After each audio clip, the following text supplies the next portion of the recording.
L'inversion sécuritaire dans le nord du Burkina Faso a surpris tous les observateurs. Là où la peur paralysait les villages, un changement discret mais profond est en train de prendre place. Ibrahim Traoré, loin d'être un héros de guerre, devient le pivot autour duquel se construit cette transformation. Mais pourquoi cet équilibre précaire commence-t-il à tenir ? Chaque geste quotidien, chaque retour timide des déplacés nous montre un aspect inattendu de la résilience. Un tournant, certes fragile, mais peut-être décisif pour l'avenir du pays. Ce phénomène pourrait-il redéfinir l'avenir du Burkina Faso ? La situation au Burkina Faso, notamment dans le nord du pays, reste fragile, mais les signes de stabilisation sont de plus en plus évidents. Ibrahim Traoré, bien qu'ayant un rôle important, incarne avant tout un modèle de résilience collective plutôt qu'une solution miracle. Le retour des déplacés, l'ouverture progressive des marchés et la réouverture des écoles témoignent de la manière dont une zone autrefois dévastée commence à retrouver une certaine normalité. Cette transformation se déroule dans une forme de lenteur mesurée, loin des grandes déclarations. Chaque retour à la routine représente une victoire fragile mais essentielle.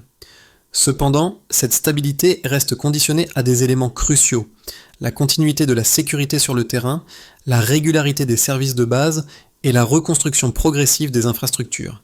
Si ces conditions se maintiennent, une nouvelle dynamique pourrait voir le jour, mais leur rupture risquerait d'annihiler tout le progrès réalisé. Quelles seront les prochaines étapes de cette fragile mais déterminante stabilisation ? J'ai veillé à ne pas introduire de répétition et à respecter la structure. Si cela vous convient, je passerai à la rédaction de la section suivante. Depuis 2022, le nord du Burkina Faso a connu un changement inattendu mais profond. Alors que l'insécurité et la violence dominaient la vie quotidienne, une inversion subtile mais tangible semble s'opérer. Ibrahim Traoré, bien qu'il soit souvent perçu comme un simple acteur de ce processus, devient le symbole de cette dynamique. Ce changement n'est pas le fruit d'une action spectaculaire ou d'une victoire militaire décisive, mais d'une accumulation de gestes quotidiens.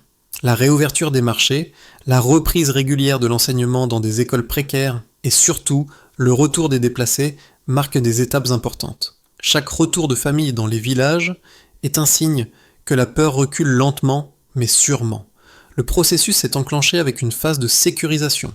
Des unités militaires ont été déployées pour rouvrir les routes et éliminer les menaces immédiates. Cependant, contrairement aux attentes, ce n'est pas la force brute qui a permis de stabiliser la situation, mais la persistance d'une présence régulière, surtout civile.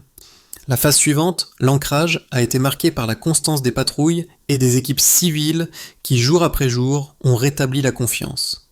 Les marchés ont rouvert et les services essentiels sont redevenus accessibles. Ces signes peuvent sembler anodins, mais ils sont essentiels.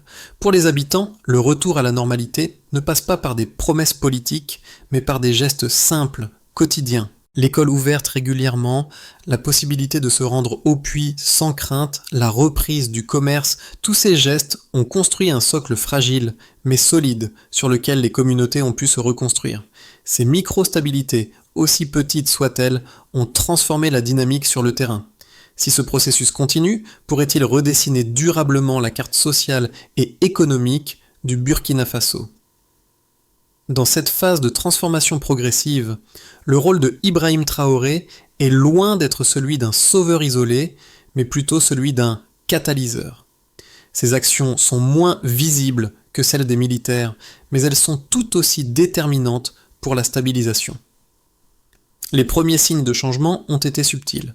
À Boulé-du-Mouhoum, par exemple, SOP, pas une déclaration officielle, mais simplement la réouverture d'un étal de marché à l'aube qui a marqué un tournant. Ce geste modeste a rétabli un lien social fragile, un point d'ancrage pour les habitants qui ont vu dans ce retour à l'activité un signe de sécurité et de prévisibilité retrouvée. D'autres villages ont suivi cet exemple. À chaque retour des familles, la vie communautaire a repris petit à petit. Les enfants ont recommencé à fréquenter les écoles, même dans des conditions précaires. Les enseignants, bien que peu nombreux, ont joué un rôle crucial en garantissant une continuité, même dans les villages les plus isolés. Pour les familles, ces changements n'étaient pas seulement des améliorations pratiques, mais des signes de normalisation. Ces gestes ordinaires ont suffi à réduire la peur et à encourager les retours. Les autorités, en particulier les unités civiles, ont joué un rôle clé dans ce processus. En restant sur place après les opérations militaires, elles ont permis aux infrastructures essentielles de reprendre vie. Le retour des déplacés n'était pas une simple réaction à des annonces, mais une réponse à des actions concrètes qui avaient restauré la confiance. Est-ce que ce modèle de stabilisation, axé sur la persévérance plutôt que sur la rupture, pourrait devenir la norme pour d'autres régions fragiles? Le processus de stabilisation du nord du Burkina Faso a été un parcours semé d'embûches, mais les résultats sont désormais visibles. Ibrahim Traoré, loin de se contenter de mesures ponctuelles, a contribué à instaurer une dynamique où chaque petite victoire devient le fondement de la suivante. En effet, la stabilisation ne se résume pas à un moment spectaculaire, mais plutôt à un enchaînement d'événements qui modifient progressivement la trajectoire du pays. Le retour des déplacés, symbolisé par plus d'1 million de personnes qui regagnent leur foyer, représente une rupture décisive avec un passé marqué par la fuite continue. Cette phase de stabilisation a commencé par la sécurisation des corridors. Les premiers pas ont été faits par les forces armées qui ont neutralisé les menaces immédiates en rouvrant les routes et en rétablissant les conditions minimales de circulation. Cependant, cette première étape n'a été qu'un prélude à ce qui allait suivre. La véritable clé du changement est intervenue avec l'installation de forces civiles permanentes sur le terrain. Ces équipes ont travaillé non seulement pour maintenir l'ordre, mais aussi pour recréer des structures de vie quotidiennes. La présence de patrouilles régulières et de petites unités de maintien de l'ordre a permis de restaurer la confiance au sein des communautés locales, permettant aux marchés de rouvrir et aux écoles de reprendre. Les gestes quotidiens, pourtant simples, ont été essentiels.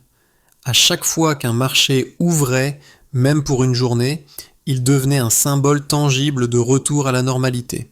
Les enfants revenaient à l'école, les femmes pouvaient se rendre au puits sans crainte et les familles pouvaient reprendre leurs activités agricoles ou commerciales. Ces changements ont été possibles grâce à la continuité des actions menées sous Ibrahim Traoré. La capacité à maintenir ces actions sur le long terme, et non pas seulement dans l'urgence, a constitué le socle sur lequel la confiance a été reconstruite. L'impact de ces actions est particulièrement visible à travers les changements comportementaux des populations.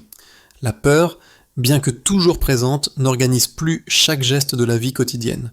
Les habitants commencent à évaluer la situation non plus en termes de risques immédiats, mais de possibilités durables. Les déplacements, autrefois toujours soumis à des escortes militaires, se font désormais plus libres, même si le danger n'a pas disparu. Cela révèle une profonde transformation des comportements qui dépasse les simples chiffres de retour ou de réouverture de services. Mais au-delà de ces signes visibles, ce processus a un impact plus profond sur la dynamique nationale. L'équilibre, même fragile, retrouvé dans le nord du Burkina Faso, commence à influencer d'autres régions du pays. Le retour des déplacés a permis la reconstitution d'un tissu social local indispensable à toute forme de gouvernance stable. La dynamique de confiance instaurée dans ces zones pourrait servir de modèle pour la réintégration de zones encore sous tension. Cependant, les défis sont loin d'être résolus. La route vers une stabilisation totale reste semée d'obstacles et la menace de violence n'a pas disparu. Le problème reste l'incertitude. La situation peut toujours basculer si l'un des éléments clés de la stabilité est mis en péril. Le manque d'infrastructures, la faiblesse de l'État dans certaines zones ou la persistance de groupes armés dans certaines régions pourraient remettre en question l'ensemble du processus. Pourtant, l'exemple du nord du Burkina Faso montre qu'avec des actions régulières et une volonté de maintenir un engagement à long terme, des changements durables peuvent être réalisés, même dans des contextes aussi difficiles. Ibrahim Traoré, à travers ses actions, incarne cette idée d'une stabilisation fondée sur la persévérance, la constance et l'engagement. Son approche n'est pas une réponse rapide, mais une construction patiente qui repose sur des bases solides. Si cette dynamique peut se poursuivre et se renforcer, il est possible que le pays puisse amorcer un redressement durable, pas seulement dans le nord, mais sur l'ensemble du territoire. Cependant, pour que cela se produise, la capacité à maintenir ces routines quotidiennes et à préserver les avancées réalisées sera cruciale. Chaque retour, chaque marché, chaque école qui ouvre est un pas de plus vers un avenir plus stable. mais chaque rupture de cette continuité pourrait ramener le pays à la case départ. La stabilisation du nord du Burkina Faso, bien qu'encore fragile, commence à se traduire par des chiffres significatifs qui témoignent de l'évolution sur le terrain. Selon les autorités locales, plus d'1 million de déplacés sont revenus dans leur foyer, un signe que la situation sécuritaire dans certaines zones s'améliore de manière mesurable. Ce chiffre est bien plus qu'une simple statistique. Il représente la confiance retrouvée de milliers de familles qui, après plusieurs années de fuite, choisissent désormais de revenir, en grande partie grâce à l'implantation continue de patrouilles militaires et civiles. Ces retours sont rendus possibles grâce à une série de mesures prises au fil du temps. Le nombre d'unités d'intervention rapide déployées a été un facteur déterminant dans la réouverture des routes et la sécurisation des corridors vitaux. En 2022, 28 bataillons ont été envoyés dans la région pour assurer une présence permanente et désenclaver les zones les plus affectées. Cette opération a permis de rétablir des conditions minimales de circulation, facilitant le retour des populations déplacées. Cependant, au-delà de ces chiffres militaires, l'élément crucial reste la présence civile sur le terrain. Plus de 500 agents civils ont été déployés pour travailler directement avec les communautés locales. Cette présence a permis non seulement de maintenir la sécurité, mais aussi de restaurer les services de base comme l'accès à l'eau et la réouverture des marchés. Les effets visibles de cette stabilisation se manifestent également dans le retour des activités économiques. À Boulé-du-Mouhoun et dans d'autres villages voisins, les marchés, bien que parfois précaires, ont rouvert, attirant des vendeurs et des acheteurs réguliers. Ces marchés ne sont pas seulement des espaces commerciaux, mais aussi des lieux symboliques de normalisation. La reprise des activités économiques, même à petite échelle, permet aux habitants de reconstruire progressivement leur vie et de réduire la dépendance à l'aide humanitaire. Le secteur de l'éducation a également connu des progrès notables. Le nombre d'écoles ouvertes a augmenté de manière significative en 2023. Les données recueillies par les autorités locales indiquent que près de 70% des écoles fermées en 2021 ont rouvert leurs portes, permettant à des milliers d'enfants de retourner en classe. Ce retour à l'école ne se fait pas sans difficulté cependant. Les écoles sont souvent incomplètes, avec des infrastructures modestes et des enseignants insuffisants. Pourtant, leur réouverture reste un signe clé de la résilience de la région. L'accessibilité à l'éducation, même dans des conditions précaires, montre que les familles commencent à réévaluer les risques et à s'adapter à une nouvelle réalité. Les chiffres sur l'accès à l'eau sont également révélateurs. Avant 2022, les puits étaient soit fermés, soit surveillés en permanence par des forces militaires pour éviter les attaques. Aujourd'hui, environ 80% des puits situés dans les zones récemment stabilisées sont à nouveau accessibles sans escorte, un progrès majeur pour les femmes, qui sont les principales responsables de la collecte de l'eau. Cela marque un tournant dans les habitudes quotidiennes, permettant aux familles de reprendre leurs activités sans avoir à se soucier constamment du danger. Mais ces chiffres, bien qu'impressionnants, ne doivent pas occulter la réalité sur le terrain. Le retour à la normalité est un processus lent et fragile. Les chiffres de la réouverture des écoles ou du retour des déplacés ne garantissent pas un retour définitif à la stabilité. La menace d'attaque de groupes armés reste omniprésente. Cependant, la constance de ces indicateurs année après année semble indiquer qu'un nouveau modèle de stabilisation plus durable pourrait être en train de se mettre en place. Ce modèle repose sur une approche intégrée où la sécurité, l'éducation et l'économie se renforcent mutuellement. La capacité à maintenir ces résultats dans le temps sera déterminante pour la pérennité de cette transformation. Si ces indicateurs restent vrais, la dynamique de stabilisation pourrait se renforcer et s'étendre à d'autres régions du pays, offrant ainsi une lueur d'espoir pour un Burkina Faso durablement pacifié. Le processus de stabilisation du Burkina Faso, bien que mesuré, suscite des débats sur son caractère durable et les risques d'un retour en arrière. Certains observateurs soulignent que la présence prolongée des forces militaires et civiles dans les zones stabilisées pourrait masquer une militarisation progressive du pays.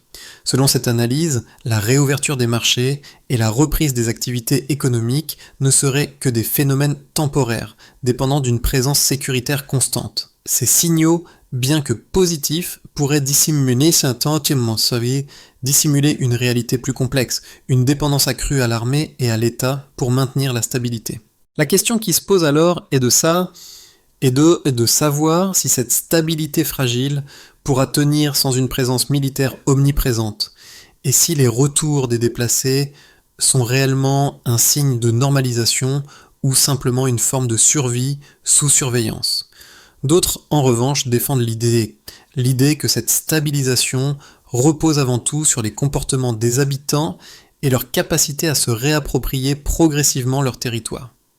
L'exemple des marchés rouverts et des écoles fonctionnant régulièrement montre que les habitants commencent à faire confiance aux nouvelles dynamiques sécuritaires, même si elles restent précaires.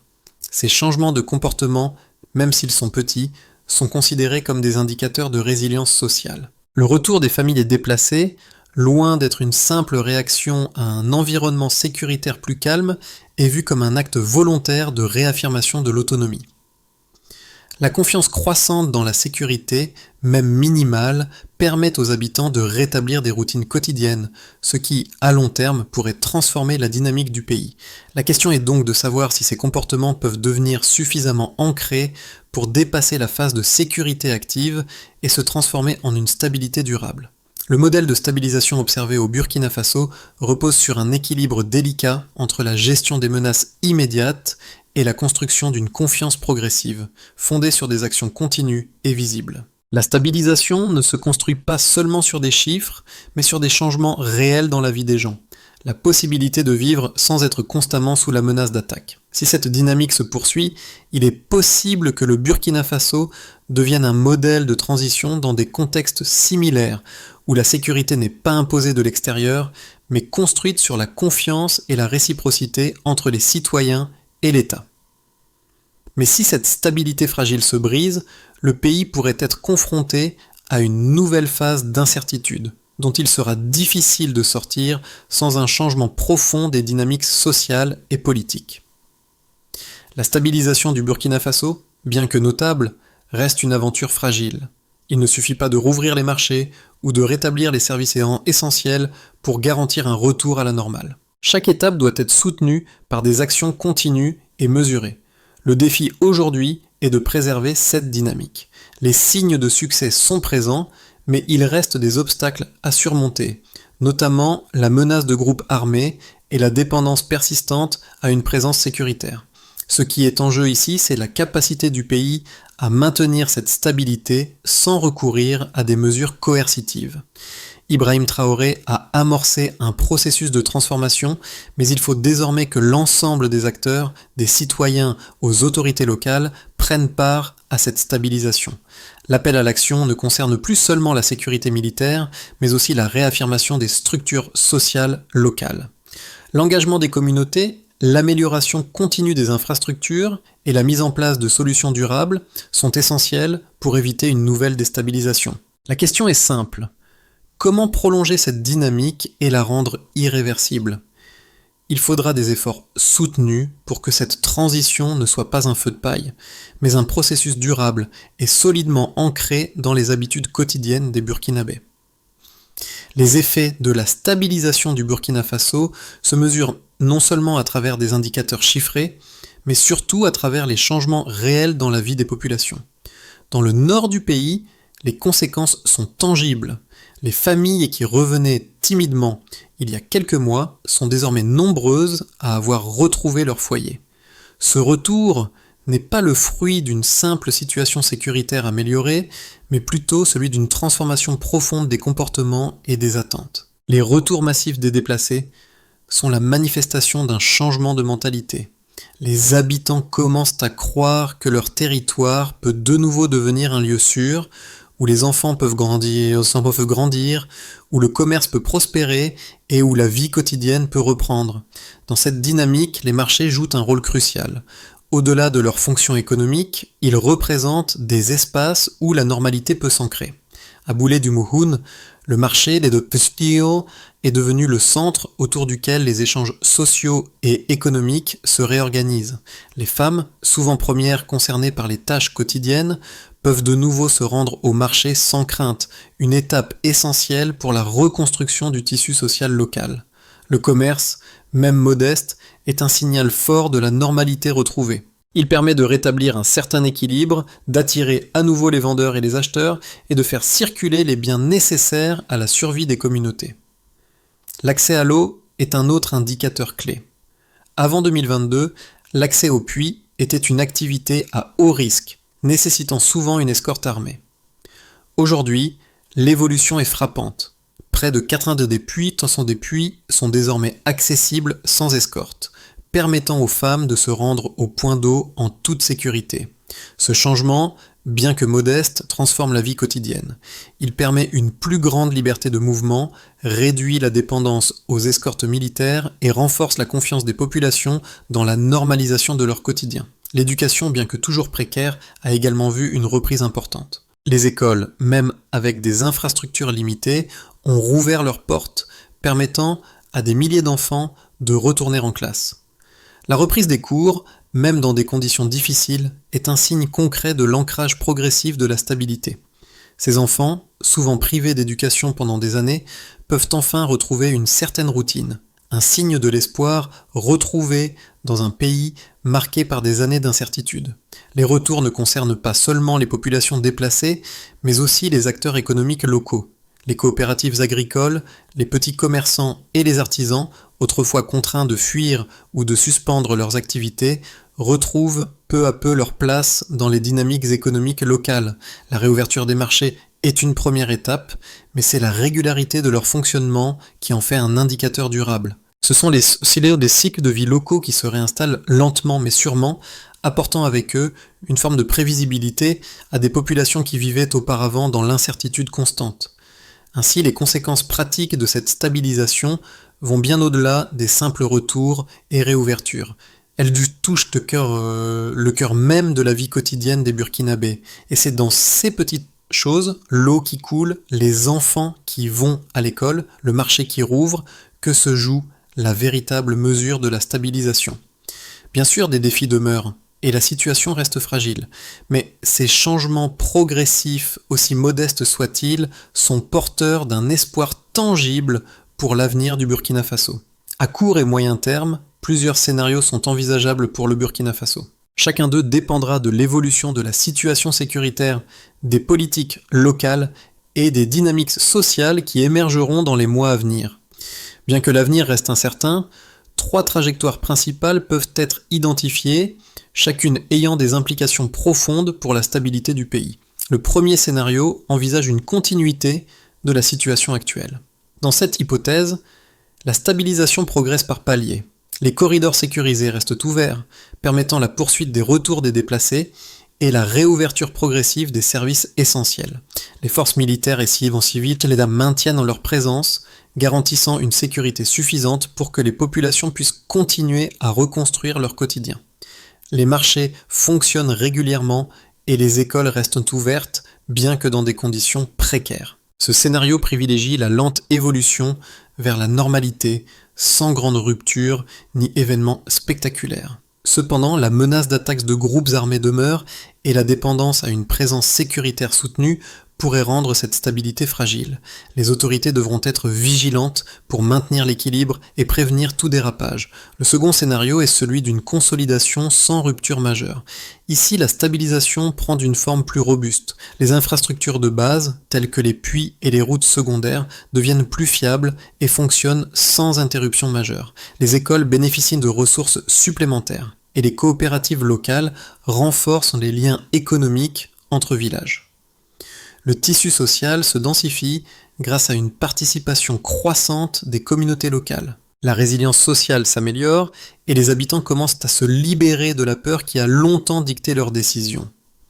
Dans ce scénario, l'instabilité des zones frontalières reste une menace, mais la dynamique interne du pays se renforce. Les perturbations de faible ampleur peuvent encore se produire, mais elles n'auront pas de répercussions aussi graves que dans le passé. Le pays entame ainsi une phase de stabilisation auto-entretenue. Le dernier scénario est celui de la perturbation ciblée, où des événements imprévus viennent perturber la stabilité naissante. Les attaques dans les zones frontalières pourraient forcer les autorités à réajuster leur stratégie sécuritaire, entraînant des déplacements temporaires de population et la nécessité de redéployer des unités civiles et militaires. Cette instabilité, bien que localisée, pourrait avoir des répercussions sur l'ensemble du pays en fragilisant certaines zones et en ralentissant les progrès réalisés jusque-là.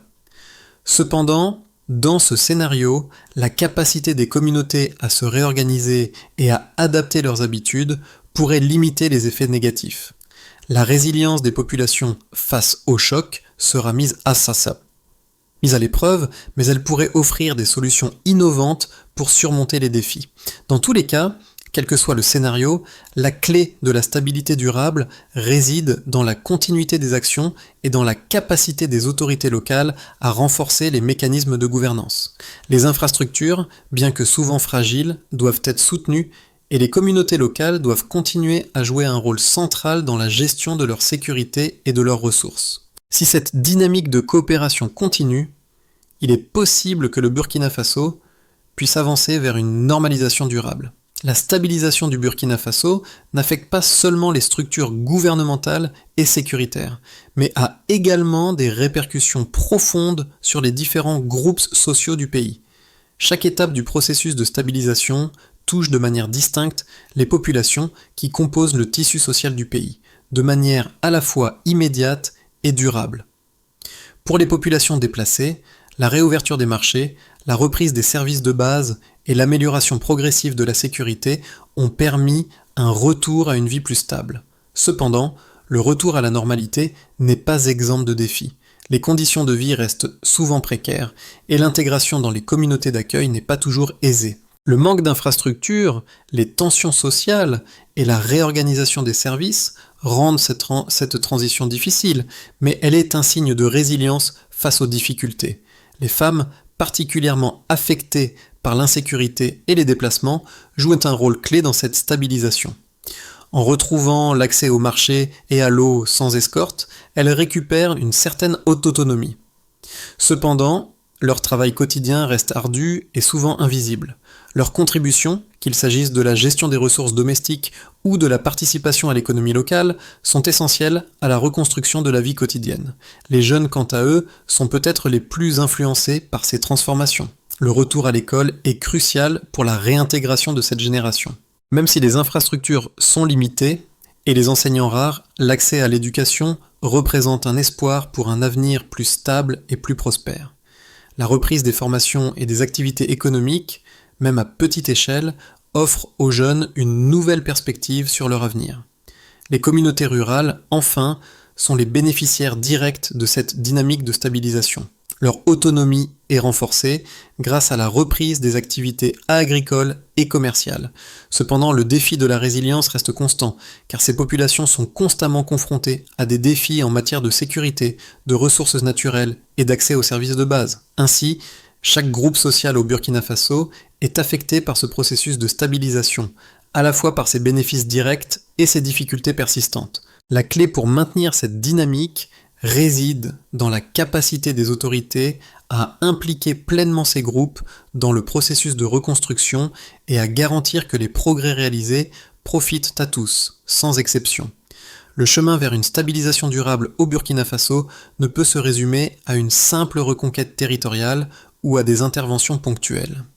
Les actions engagées depuis 2022 sous l'impulsion d'Ibrahim Traoré montre que la véritable solution réside dans une approche systémique et continue, où la sécurité, les infrastructures et la gouvernance locale sont les pierres angulaires de la reconstruction du pays. La stabilité ne se conquiert pas uniquement par des forces extérieures, mais par l'ancrage des actions dans le quotidien des populations locales. Il est essentiel que la gouvernance locale prenne une place de plus en plus importante.